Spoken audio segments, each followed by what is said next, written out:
ደስ የሚያሳይ ነገር ልንገራችሁ። ቤተክርስቲያን ውስጥ በየቀኑ እየሄድን ለቀን አንዴም ቢሆን መሳለም አለብን። አባቶቻችን በአብነት ትምህርት ቤት ባህል ጉባኤ እንኳን ባይኖር ወንበር ባይኖር ትምህርት ባይኖር ተማሪዎች ሄደው ትምህርቱ የሚሰጥበት ቦታ ላይ ሰላም ለኪ ብለው አቡነ ዘበሰማያት አድርሰው እንዲሄዱ ስርዓተ ቤተክርስቲያን ያዛል።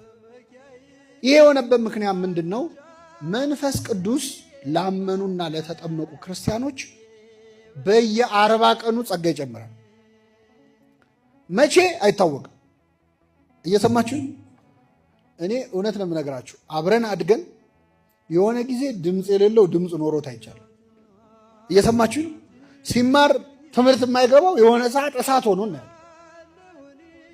ምን ሆኖ ነው የሚያስብል ለውጥ ይታያል። የሆነ ጊዜ የሆነ ሰው ድክመት ተቀይሮ በኃይል ተተክቶ። ለምንድን ነው? መንፈስ ቅዱስ ደጅ ለሚጠኑ ሰዎች ሁልጊዜ ጸጋውን ምን ይላል? ይጨምራል።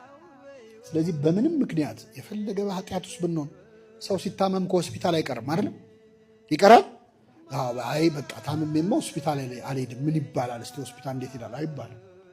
ስትታመም ነው። የፈለገ ብንረክስ ቤተክርስቲያን ደጅ ገብተን ሳንሳለም መዋል የለም።